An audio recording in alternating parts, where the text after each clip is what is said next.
Bonjour à toutes et à tous, j'espère vous retrouver en pleine santé.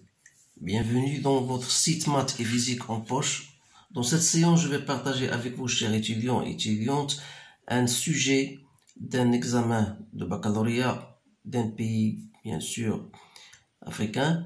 Et c'est un exercice très intéressant que je voudrais partager avec vous. Et surtout, ça, c'est pour les étudiants de la deuxième baccalauréat sciences maths. Alors, on considère dans l'ensemble C l'équation z au carré moins 1 plus 2imz moins 1 moins im au carré égale à 0, où m est un nombre complexe, non nul, d'argument d'état. Alors là, lorsque vous lisez, il faut bien sûr se concentrer sur ce que vous lisez. Première question, résoudre dans l'ensemble C cette équation. On note Z1 et Z2 les solutions de l'équation.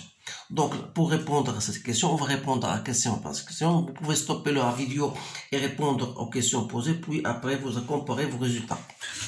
Alors là, pour la question numéro 1, donc il faut déterminer d'abord le discriminant, delta.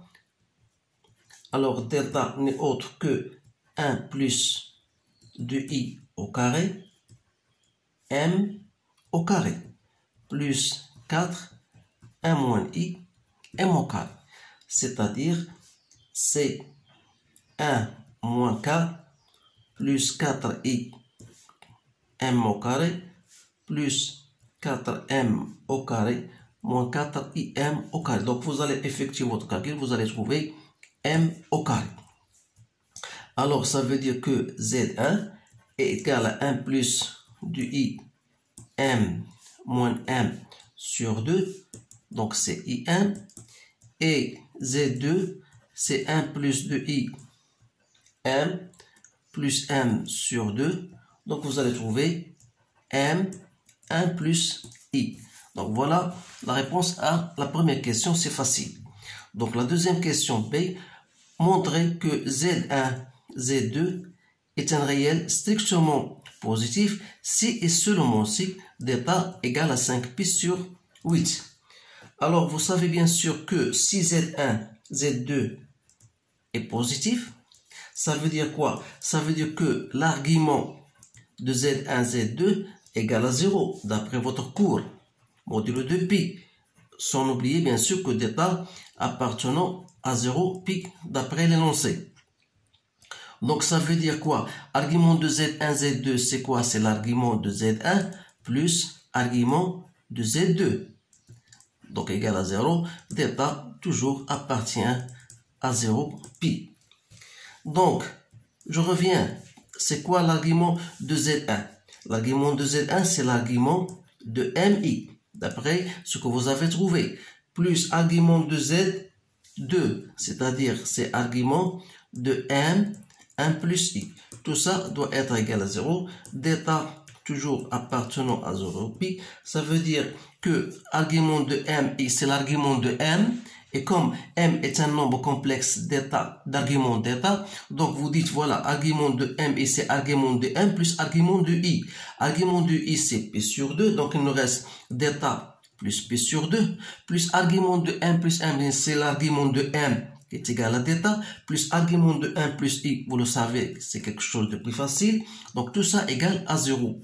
Donc, d'état toujours appartenant à 0π. Donc, ça veut dire quoi? Ça veut dire que vous avez 2 d'état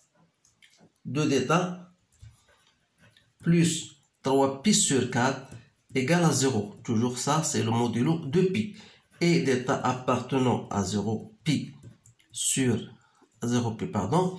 Donc, ça veut dire que d'état égale à moins 3π sur 8 et plus, vous allez diviser 2kπ par 2, donc ça me donne kπ. D'état appartenant à 0π. Donc K, c'est un nombre qui appartient à Z. Donc, si vous remplacez Z, puisque appartient à Z, si vous remplacez K par 1, vous allez retrouver que bien sûr, en respectant que d'état appartenant à 0π, vous allez trouver que d'état égale à 5π sur 8. Voilà la réponse à cette question. Maintenant, dans la suite, on prend d'état égale à 5π sur 8. Donc, on prend delta égale 5pi sur 8. On vous dit, voilà, vérifier que Z1, Z2, vérifier que Z1, Z2 égale le module de M au carré racine de 2. Alors là, pour répondre à cette question, vous savez que Z1, Z2 n'est autre que IM fois M, 1 plus I. C'est-à-dire c'est M au carré, I, 1 plus I. Or, M, c'est un nombre complexe non nul que je peux l'écrire comme avoir son module c'est M et son argument c'est d'état. C'est ça d'après l'énoncé. C'est-à-dire que M au carré, je peux l'écrire comme étant M au carré et dont l'argument c'est 2 fois d'état. Donc c'est 2 d'état. Ça, ce sont des choses que vous devez savoir. Donc, ça reste toujours M au carré. Et comme d'état égale à 5pi sur 8, 2 d'état, ce sera 5pi sur 4. Alors, je reviens. Z1, Z2, c'est quoi? C'est M au carré fois I. C'est quoi I?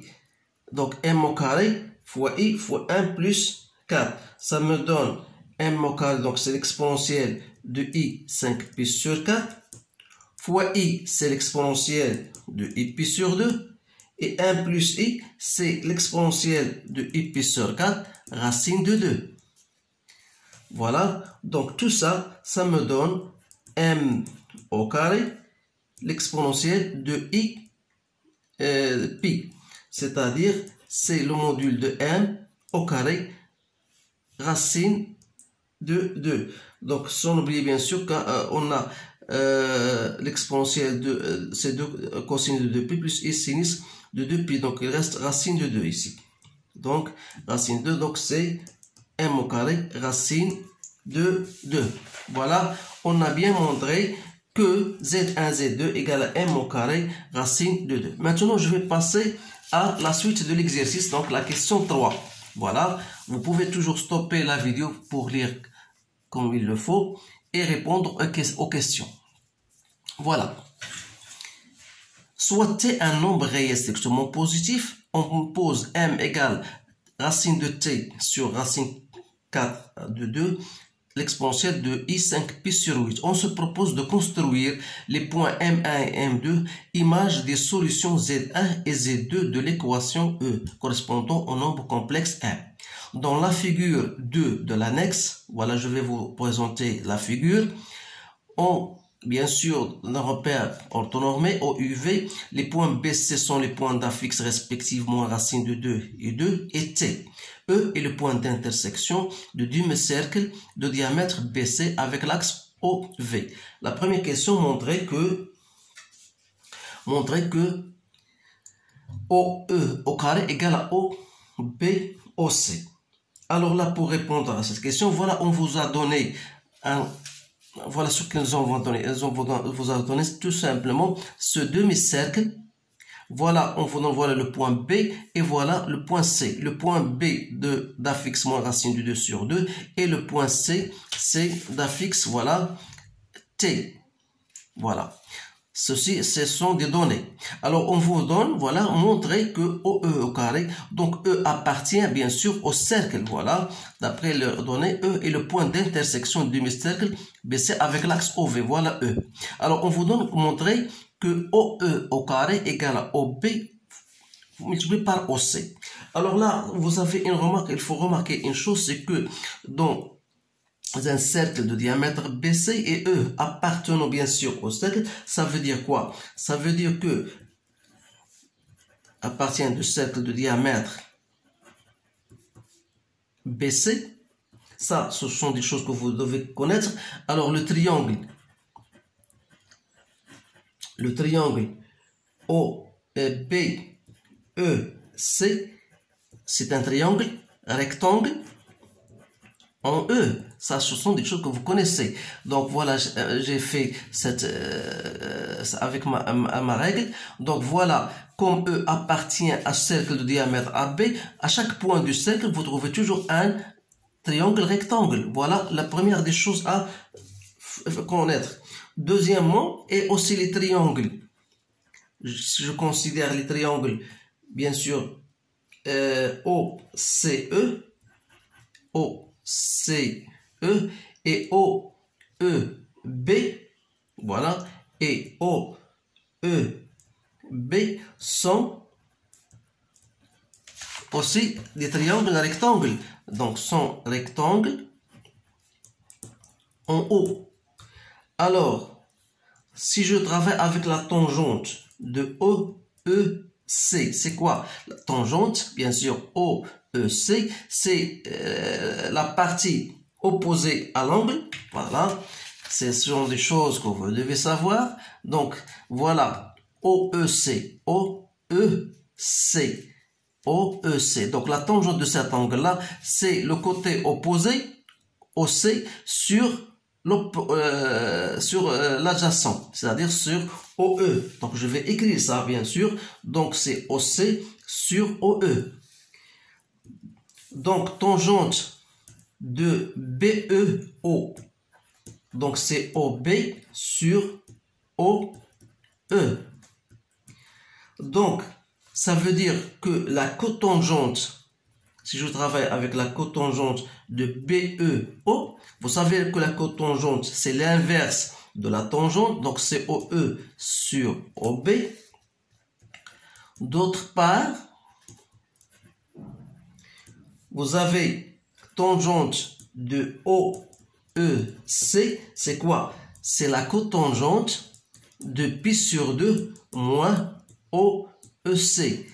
Là, ce sont des relations, bien sûr, que vous devez apprendre parce que tangente de alpha, c'est égal à cotangente de pi sur 2 moins alpha. Ce sont des choses déjà vues. Bien sûr, vous devez les retenir. Donc ça, tangente de pi sur 2 moins alpha, c'est cotangente. Donc c'est la cotangente. Donc la tangente de EEC, donc c'est la cotangente. Si vous faites B pi sur 2 moins OEC, voilà d'après la figure, pi sur 2 moins OEC, vous allez obtenir l'angle BEO. Donc, c'est la cotangente de BEO. D'où, donc, vous avez cotangente de BE, voilà, est égal à ça, est égal à ça. Donc, ça veut dire que OC sur OE égale à OE sur OB. D'où OE au carré est égal à OC fois OB. Donc, c'est OC, OB. Voilà, ça, c'est une question qui se base sur vos connaissances en géométrie. Donc vous devez savoir ces relations-là. Donc, je passe à l'autre question. On déduire que M égale à OE.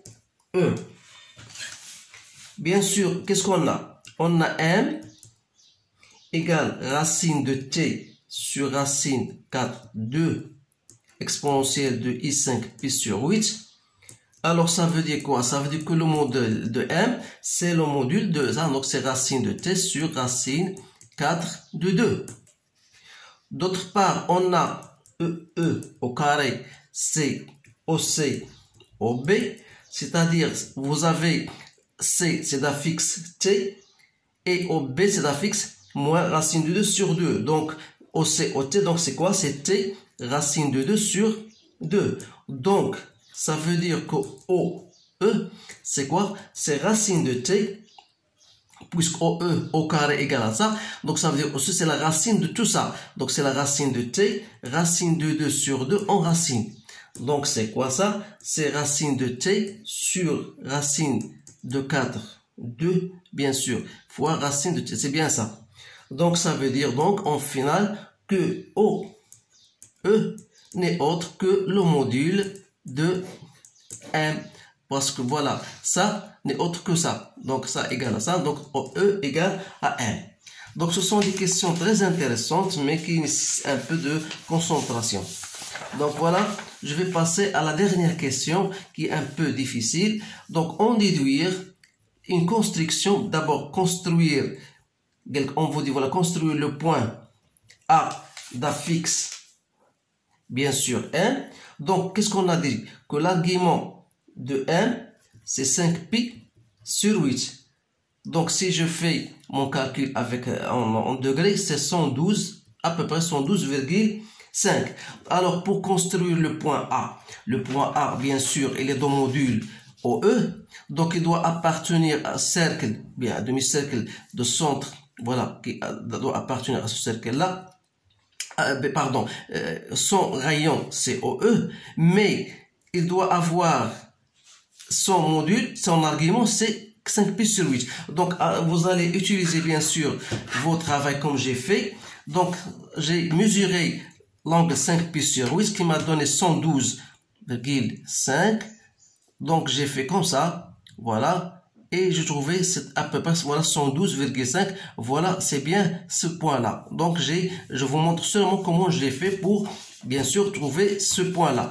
Donc, on a dit que ce point-là, il appartient au cercle, dont le rayon c'est OE. Voilà, j'ai fixé le point A. Donc maintenant, il me reste de dresser ou bien trouver la construction du point M1 et M2. Alors là, vous savez que B, voilà la question B. On a Z2, c'est quoi? Z2, c'est M, 1 plus I, c'est-à-dire c'est racine de 2. L'exponentielle de I sur 4 fois M. Donc, qu'est-ce que vous remarquez ici? Vous remarquez que M2 n'est autre que l'image de A par similitude, ou bien par la similitude, si vous voulez, directe de centre O de rapport racine de 2 et d'angle pi sur 4. Alors là, bien sûr, j'ai construit, je vais vous montrer la construction en fin de compte, et il me reste Z1, c'est quoi? C'est IM, donc c'est quoi? C'est l'exponentielle de I pi sur 2, donc il reste M, c'est-à-dire quoi? C'est-à-dire que M1 est l'image de A par la rotation R de centre O et d'angle pi sur 2. Alors là, une fois que vous avez bien sûr lu ce que je viens d'écrire, je passe à la construction. C'est déjà fait parce que ça pour ne pas perdre assez de temps, j'ai construit le point M2 et M1. Voilà, pour M1, on a décidé l'image par rotation du point A par rapport à pi sur 2. Donc voilà, l'angle c'est pi sur 2. Voilà. Et toujours appartient au même cercle. Voilà le point M1, c'est facile. Pour le point M2, qui est l'image par similitude directe d'origine O, de rapport racine 2 et d'angle pi sur 4, voilà sa construction, bien sûr. Voilà, j'ai fixé le point M2. Donc voilà, vous avez l'image devant vous. Donc essayez de faire cet exercice comme il le faut. Et vous avez le temps, bien sûr, de le faire de votre façon, bien sûr. Vous avez le temps avec vous. Alors là, il ne me reste qu'à vous remercier de votre attention et de vous dire à bientôt.